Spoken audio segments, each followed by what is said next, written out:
Good morning, good afternoon, good evening, whatever time you are listening. Welcome to the Stiletto Talks podcast, where we talk about culturally relevant material, information, and things that affect and impact women of color in their lifestyles. Today, if you all have been with us before, my name is Paula Hutchinson. I am the founder and CEO of the Stiletto Talks. And today we have a oldie but goodie, a return, a repeat, as it is that time of year for graduations and FAFSA planning, career planning. We have Dr. Felicia Young with us. Say good afternoon, good morning, and all the things. Hi, friends. It's Dr. Felicia Young here. Great to be back, Paula. Awesome, awesome. And we just decided to just get into it today. We were having a conversation before we started recording today about FAFSA and the implications of what happens when we don't go after dollars that may be allocated towards educational opportunities and upskilling. So we're going to just knock it out. So, Dr. Young, um, you are in the adult education space. You are in K through 12 education space, educating people on FAFSA, the importance of career planning, and identifying funding for their dreams and their goals in education. Share with us maybe two challenges that you see when you approach people regarding their education.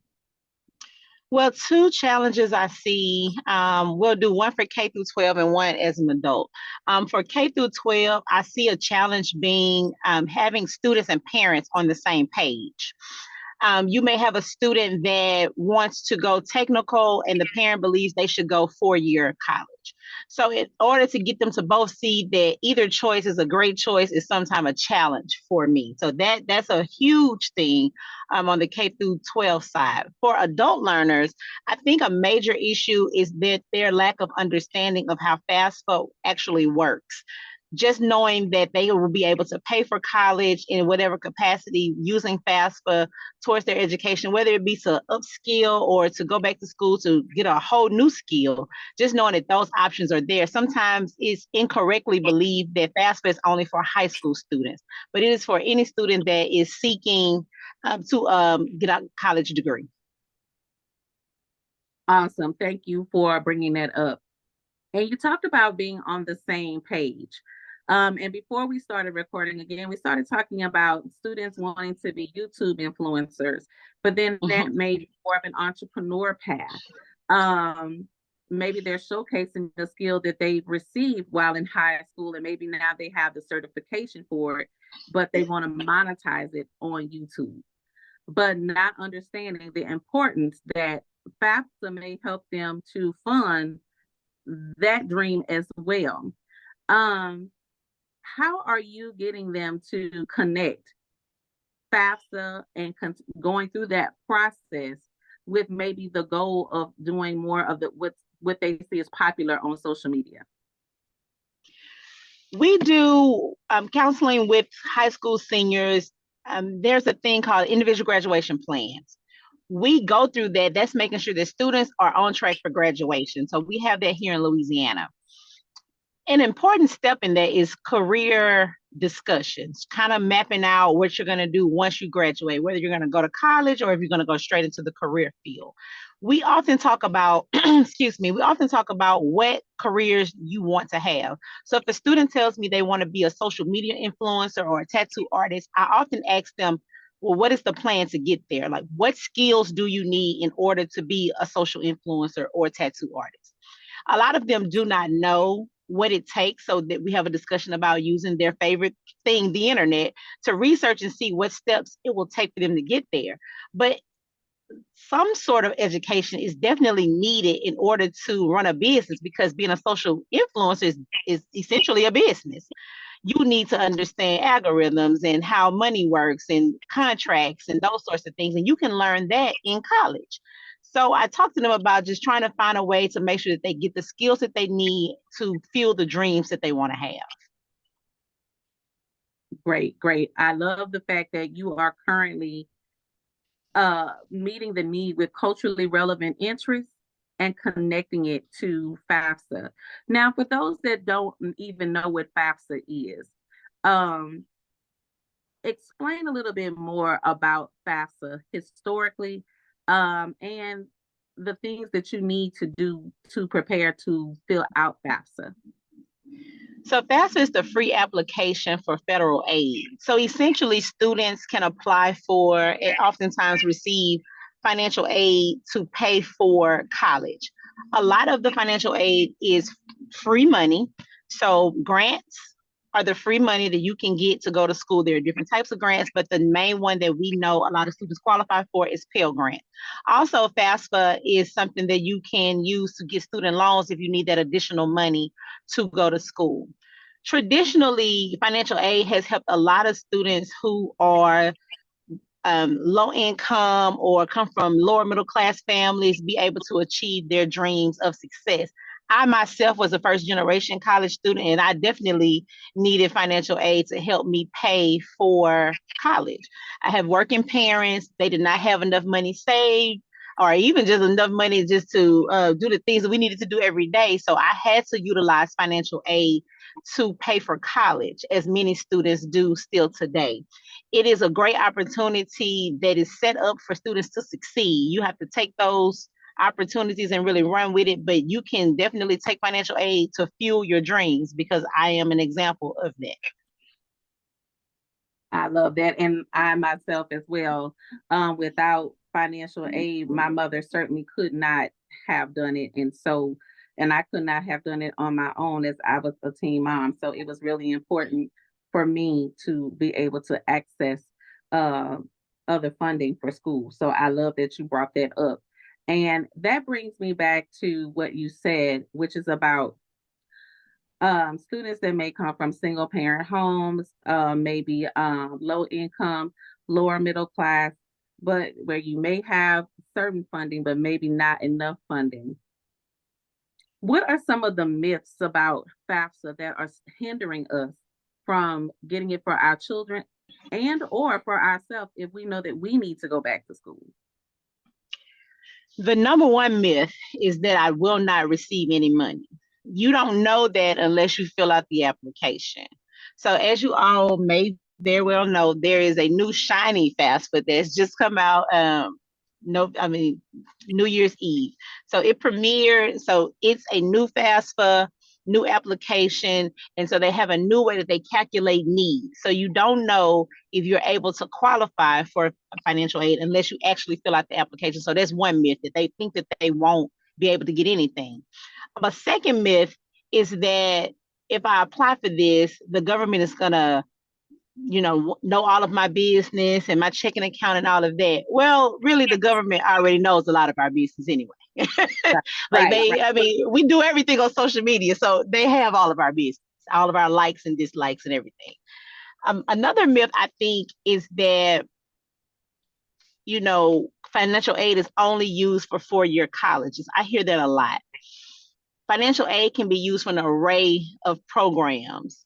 It's certain programs it won't qualify for, but there are a lot of programs that you can use financial aid to go to school, whether it's proprietary, whether it's technical, community college, or 4-year. You can definitely use financial aid. So I just think maybe having a conversation with a guidance counselor or someone in a financial aid capacity could really help our community get on track to know what is actually true and what's not, because there are a lot of hearsay. You talk to people in the community, just people who may have went to school and they have information, but it's best to go to a professional, someone who works in that field, who can give you up to date and the best information. And that is a great segue to my question. I love a good question, and I love to poke the bear when it comes to challenging us to think beyond what we historically think of as barriers. If you know that you don't know how to fill out something, it should be common knowledge to seek out someone that is better skilled at it than you. Yes, there may be a fee, but often there are free and for fee resources. And for some, it is worth the investment to have a conversation with those of like yourself with higher minds and thinking about, hey, I need to figure out what works best for me and or my child. So when we say invest or in make an investment and seek your services out, what would be your buy-in when someone is or your selling point when you share with people that there may be an investment but it's worth it? Talk to us about the why it's worth it. Hiring a personal educational consultant is worth it because you get hands-on, detailed, one-on-one information. Yes, there are plenty of people who do things that are similar for free. But in order to get to the nitty gritty and not have just a generalized experience, hiring a personal educational consultant can definitely be worth it, especially if you have questions about taxes and how you file in your financial aid and just your personal information. You may need a little bit more of a one-on-one session. When you have a free service, people are going to give you what's free is worth. So when you do a little bit more of an investment, you are definitely getting more of a hands-on experience where you can personalize your experience to make sure that you get what you need. Not only do I work with students and families with financial aid services, we also talk about just workforce readiness if a child is ready for that, resumes, mock interviews, those sorts of things, as well as scholarships. We talk about finding scholarships, how to properly complete a scholarship application, writing essays, things of that sort. So with a personal with educational consulting, there's an array of things that you can get an answer to that you may not get an answer to with a free service. Okay, great, great. Now, how soon, or what are the deadlines rather for FAFSA? Because of course we're getting into graduation season. Students are starting to select their schools. Some have already taken a look at the new FAFSA and maybe put it down. But there are some deadlines that are often attached, or there are some challenges, sometimes delays when we are late completing FAFSA. So talk with us a little bit about that and what are some of the upcoming deadlines?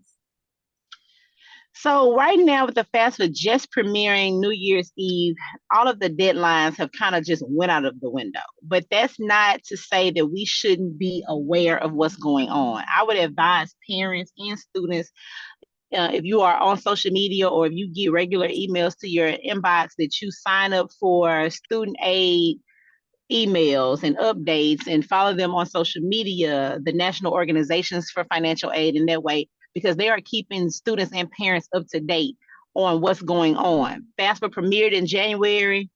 It was just a lot of chaos and things were not ready with the application. So they've been keeping parents up to date on what changes have been made. So there's not really any firm deadlines for this particular year. I would say go ahead and make sure that you are filling out the FAFSA ASAP right now if you are attending school or thinking about it, but also making sure that you are aware that there are some backup with processing the financial aids. Colleges are just starting to get the information due to all the challenges with the new FAFSA. So make sure that you are aware on your school deadlines, talking to your financial aid offices at your colleges, just to make sure that you are doing everything that you can do, because the Department of Education is going to fix it. It just may take some time. So I advise parents and students to just remain aware of what's going on with their particular school and their students' financial aid application. I love that. So just to recap, understanding that while you may have, because we got to repeat, while you may, we got something that come out brand new, but don't let the procrastination spirit catch you and then you don't have all of your paperwork in.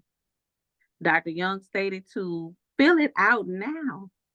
And that way you will be able to if you have any issues, any challenges, you can start that communication process sooner rather than later to ensure either you or your child have the ability to have at least an ease of process. School in itself is always, an issue with getting in classes and everything else. You certainly don't want to add how you're going to fund it to the long list of problems if you can troubleshoot ahead of time.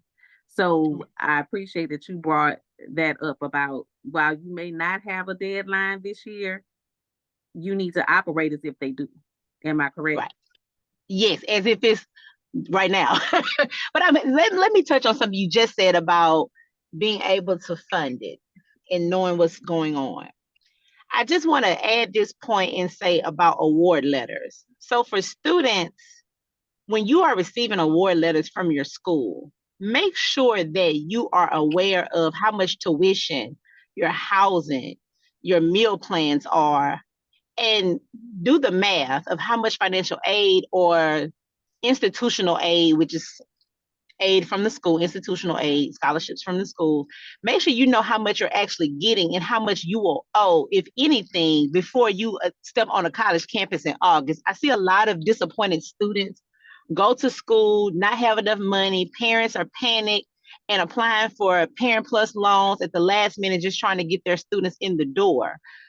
Right now, it's already crazy and chaotic with financial aid not being processed as quickly as it would have been in the past. So make sure that you are definitely looking at those costs, because that's heartbreaking to go to a school and still owe $20,000-$30,000 and don't know how you're going to pay for it. You can't possibly leave your child there. So you're going to have to figure it out. And that can put you in a difficult financial situation.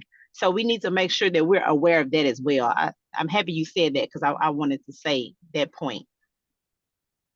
Good, good. And you brought up a really good point of not just like you said, if you have a gap, a $20,000 gap, what's the how of how you're going to fund that? So understanding your meal plan, understanding that if you're going to maybe some of the fairs, like the HBCU fairs or other college fairs, and they're like, hey, we'll give you a scholarship on the spot, but is that scholarship enough to fund your tuition? And Right. so that's just one piece of the puzzle. And also why a consultant may be necessary. Now, Dr. Young, talk with us a little bit about FAFSA trends. Do you see an uptick in our applications, or do you actually see a downtick of applications, meaning less people are filling the applications out? I think in states where FAFSA is required as a high school graduation requirement, you will see a lot of FAFSA applications due to it being mandatory. Mm-hmm. In my opinion, that is why we see an uptick in certain areas of the country. Whereas there's no requirement, it may not be such a need in the student's mind to actually complete the FAFSA. Not realizing that from May to August of their graduating year, their entire lives can change. You can say, oh no, I'm not going to go to school, have something happen to you over the summer and decide you want to enroll, but now you don't know how to fill out the FAFSA and you don't know where to go. And honestly, financial aid offices on college campuses are not the place where you're going to receive assistance in completing your financial aid application. They are really there to process the application that you've already submitted online. So it's kind Right. of difficult to be able to navigate those spaces. So I would advise students, whether it's required or not, that if your school has a guidance counselor who is doing a financial aid workshop, or they're having FAFSA night at your school, that you just go there with your parents and fill it out just in case, because you want to make sure that you're filling it out right, because filling it out is just not enough. We need to make sure that we are completing it accurately. Great point. Now you mentioned earlier about FAFSA not only being able to be applied to four-year colleges, but also to trades. Why do you Yes. think that many still do not understand that if a trade school accepts FAFSA, then your child can apply for it there as well? I think the stigma around certain careers have hindered students from believing that financial aid is able to be accepted in those programs. You know, for a very, very long time, and I don't even know how this came to be, believing that if I went to a technical school or a proprietary school, or if I wanted to, do nails or whatever, that was less than a 4-year education. And that is not true. Okay. Right. So getting rid of the stigma is our first issue. And then making sure that students and parents understand what you can use financial aid for is another thing. I think as a financial aid administrator, we sometimes say things repeatedly and don't realize how they sound. So you're saying college, college, college. In your mind, that means an array of things as a financial aid person, right? But to Mm-hmm. someone who is not versed in the lingo, college only means a 4-year school to them, because that's what you're saying, college. So I think that the language that we have around certain things we're explaining to parents and students needs to change, so we can make sure that they understand that their students are able to use this money for other things than just your traditional college experience. I love how you frame that because, like you said, I don't think that we understand that our first millionaires were people of trades. They were not Yes. people who attended 4-year colleges. And that was not even always available. So again, you mentioned the way that we frame and word things. So we got some counselors on here, and we of course have a plethora of women from all backgrounds. And if we got some counselors, maybe those who are in D9 organizations that are maybe again producing educational events and having these discussions on careers, how do you suggest they frame this? Because, like you said, just because we say something, we know what we mean, but it doesn't always translate over, and it causes the receiver to receive the information incorrectly. So, what are some best practices, if, especially as, like I said, many organizations are starting to have their educational events, career planning events? What are some of the best ways to frame or best practices when framing careers? Educators are about to get mad at me when I say this. But I think that for the kids, for our students, if we could do more social media activity, kind of talking about how much careers actually make, right? So when you think about the salary of a teacher versus the salary of someone that works in a plant or a beautician, they're vastly different. Okay. And the teacher is the person who makes the least amount. Okay. So I get that we want to encourage students to pursue education, but students have watched us deal with this long crisis. So a lot of them are very hesitant to go a traditional route, and that's understandable. Okay. So in order to reach students, we have to go where they are. And they are not at our career fairs, and they're not listening to our podcast, and they are not really even thinking about what grown-ups even have to say.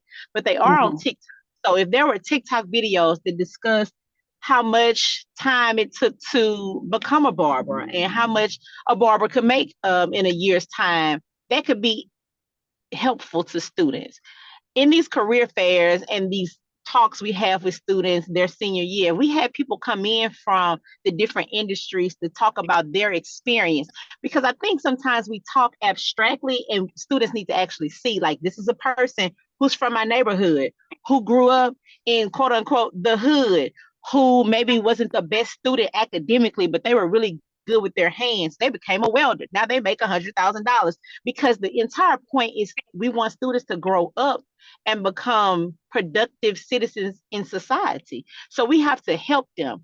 Everyone won't go to college and be successful in their way. If I put a fish in a tree, they'll think there's something wrong with them, but if I put it in water, it's going to swim. So we have to make sure that we are creating an environment for students to thrive, not in the way that we want them to, but in the way that they need, how they need it. We have to care for them and take care of them the way they need us to, not how we want to. That is so good. That will certainly preach. because times have changed. And I think, and we talked about this before we started again recording, about how students have just evolved. There's a silent evolution going on. It's silent, but then it is talking, it's speaking. And like you Right. said, we see that we have more students going online, taking advantages of social media and maybe incorporating that into lesson plans like, hey, what careers have you seen on social media that interest you? You know, maybe having them do more jam boards where, hey, this is what I saw. What are the benefits to this career? Can we research it? And making sure that they understand that those career paths, because it can also show and persuade their parents, like you said, with getting them on everybody on the same page. Right. And you also talked about the fact that it's not about what we want to see, it's about what the children need, or Right. even that person that's upskilling what they need at this time. And I think about, for me, even I think about at a point in time, I needed to upskill because my health would not allow me to stay behind the chair. And so when I had to upskill, you have to think about what is your purpose, what's connected to that. And so I personally chose what I needed and not what someone else wanted me to have, because that's what I needed to fulfill my personal purpose. And we need to think about that about our children as well. What do they need? If they're more of a creative, they're not going to want to be inside working 40 to 80 hours a week. The new generation, they do not want to do that. We see the Mm-mm. trends already, and we see it will probably increase. The forecast looks like it will increase in that trajectory of the decrease in days a week that people want to work, more e-commerce where they don't even have to leave their homes. So we see all of these trends coming, but yet it's almost like we're not meeting the need. We're still in a historical time where we're thinking about Brown versus the Board of Education, and you're still on that path. And while we're certainly appreciative to all amendments that allow for us to have equitable educational opportunities, we have to think about it and implement it. So equitable educational opportunities means putting one career at the same level because it is still post-secondary education, as opposed to thinking about it as, oh, that's a step down, Right. or this one is a step up, because that's what we dreamed about when we were watching Calvin on McDonald's, and all the kind of things back in the day. We're getting to a point where we need to really hear our students more because they're speaking loudly, but they're doing it via social media. The things you can tell by what they do is the way they're speaking, and not so much what they're saying to everybody out loud. Right. Definitely. So you're nationwide. Look, we can't say that commercial, and I can't sing. So, uh, how do we get connected to you? Let's say there's a parent. I'm in Arizona, you're in Louisiana, and they hear this podcast and like, she sounds perfect for my student. I need to connect with her. How do we get in touch with you? So, like students, I am definitely on social media. I am on Higher Minds of Education on Facebook, Instagram, and TikTok. Also, the website is, you can Google Higher Minds of Education. I also work virtually, so there's Zoom meetings. The one thing that COVID did do was expose us to the world of Zoom. So we are able to have Zoom meetings as well. I do travel. For anybody who wants a speaker or someone's on an educational panel, I am definitely open to that, as I love students for real. I tell people I love students for real. I enjoy working with high school students. A lot of people, have issues working with high school students. I love working with high school students just as it's my passion. I was a person who always was last minute with my financial aid. And isn't it my gift that I get to help students with financial aid? So I am definitely around to be in person, virtual, or over the phone. Well, it is great that one of the outcomes of the pandemic that I feel like is always positive is that we were able to cast our nets and expand with virtual options. And I love the fact that you are a legitimate business. Uh, legitimately certified and able to provide accurate information on federal assistance as well as other opportunities. And you have the skill and the acumen to be able to research whether someone is in Louisiana, Arizona, or anywhere else they may be, which is a great advantage. And I would encourage anybody that's listening to this podcast, whether it is for yourself or whether it is for your children, do not wait to the last minute. We see the current climate. We see the climate in education. We see politics and education intermarrying again. And a lot of things are time sensitive. And we certainly see a lot of shifts culturally in the decisions that our students make, how we feel. And yes, Gen X, we are getting old, right? So we're becoming elders. And so what we thought was traditional, and this is how it should be, because we were the new kids on the block and we grew up as hip hoppers, that we still cool and relevant. But you also need to keep in mind that times have shifted, even as you are here in live and in the flesh, and we need to meet the needs of our students. And if you're somebody that is upskilling, please don't think that you are too old for financial aid. At least apply. Get connected with someone that can assist you. Maybe you have a loan that's in default. Maybe you need questions about student loan forgiveness. Higher Minds is one of the many firms that can assist you instead of you sitting back and holding yourself back out of fear. And sometimes the fear is the biggest hindrance of all. So don't get it twisted. um, FAFSA right now is here. FAFSA time is here. It is a different platform. They debuted a new platform. And while you don't necessarily have a deadline, you need to think about being proactive and setting your own deadlines to give your child or yourself the best outcome when it comes to pursuing education, because you certainly don't want your children to become disengaged, and you don't want to become disengaged on your own dreams and your own focus. So, Dr. Young, thank you as always. We're certainly going to bring you back as we get closer to graduation time, because we know we're going to have our last minute folk, right? Just like taxes, Yes. last minute folks are going to come out of the woodwork. And um, Dr. Young has been featured in our Stiletto Talks magazine. She's certainly written about some of these challenges, and I certainly encourage you to go to our website, thestilettotalks.com, and check it out. Look at her articles and think about those probing questions that you need to ask regarding your child or yourself. So thank you as always. And do you have any final words before we get ready to close out? I do. I just want to say while we're on right now with the public, to say, Paula, I am extremely proud of you. I have only been a small part of your journey, but watching you evolve and becoming an advocate for students in education and all of the amazing things that you do for Black women, I want to say thank you, and I'm extremely proud of you. I have to say that while we're on.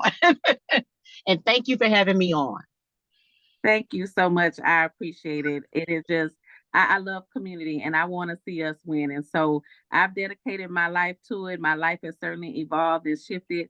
And I appreciate you for being on this journey with me. And although a small part of it, definitely an impactful part of it. So there's no you without me and no me without you, especially when it comes to these journeys of being intertwined as Black women and trying to figure this thing out called life. Listeners, thank you so much for being a part of the Stiletto Talks podcast. This is a collaborative safe space for women of color, and we discuss all things culturally relevant to our community as well as our lifestyle. And so you can find our podcast on anywhere where podcasts are seen and heard. We are there, from Spotify, um, to Google Podcasts. We're on Audible. We're everywhere, everywhere. So thank you for continuing to support us. Thank you, Dr. Young, and we will talk again soon. Thank you. Thank you.